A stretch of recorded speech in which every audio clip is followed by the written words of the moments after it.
My name is Molly Thornburg. This is my audience. Hi! And this is my speech on astrology. C.A. Brooks wrote in the History of Astrology article in 2016 that astrology can provide a basis for demystifying the human psyche. Have you ever wondered why some people avoid going out on a full moon to avoid lunatics? Or why you're always asked what your zodiac sign is on a date? Astrology is the ancient study of celestial bodies and their influence on human lives. It is often referred to as an esoteric language that can help us understand ourselves on a cosmic level. I began studying astrology recreationally 2 years ago. I've read dozens of books, analyzed scholarly articles, and read hundreds of birth charts in my time exploring this hobby. While I'm not a professional, I have dedicated hundreds of hours to understanding astrology. We use methods exactly like astrology every day without even realizing it, such as forecasting the weather.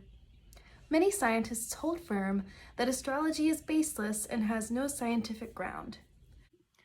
I find that it would be helpful to add that in a 2011 survey done by the American Astronomical Society, the survey found that the majority of undergraduate students in the survey agreed that astrology is indeed scientific. But today, I hope to share with you guys that not only can astrology be very fun to learn, it can also be a very valuable energetic language tool that we can use to understand ourselves better.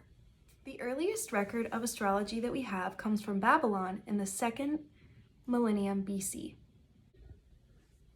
While it is widely believed that astrology originated in Babylon, F. Rockberg Halton, in A New Evidence for Ancient Astrology article that he wrote in 1984, argues that there is actually an origin from the Hellenistic Greek society that may be of relevance. Humans would look up at the sky at the celestial bodies and track and map out their movements, which eventually developed into purposeful patterns. These patterns were then turned into theories, which helped predict things like weather, migration, and agriculture. Modern Western astrology follows a theory that divides the sky into 12 parts, or 12 signs. Each sign represents a fixed constellation.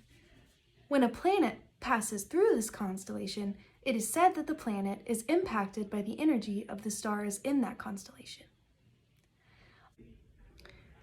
In the article Characteristics of Chinese Astrology by Shigeru Nakayama, written in 1966, they mention something very similar to Western astrology called the Chinese art of fate calculation. It's not quite the same, but very similar and just as interesting. My personal favorite way to use astrology lies in its ability to add language to specific archetypes. For example, someone who is nurturing and sensitive, but also cautious and protective, would be considered Cancerian, because it's similar to the Cancer astrological archetype. For the sake of time, I'll just be explaining Cancer in this speech, but I'd like to go into why Cancer is referred to as having those traits. So astrology, as I mentioned before, is a very ancient philosophy or belief. It's a form of divination. And over the years, people started associating certain character traits or feelings or emotions or situations with planets. And one of those planets is the moon.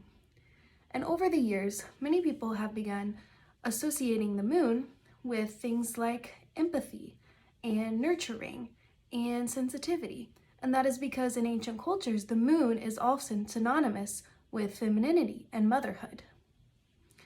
This is a beautiful example of how symbolic and rich astrology is, especially historically. In the abstract of an article called Calendar, Astrology, and Astronomy by Michio Yano in 2022, they mention that many Hindu temples have a shrine dedicated to the 9 planetary gods, which adds emphasis on how culturally rich and historical astrology actually is.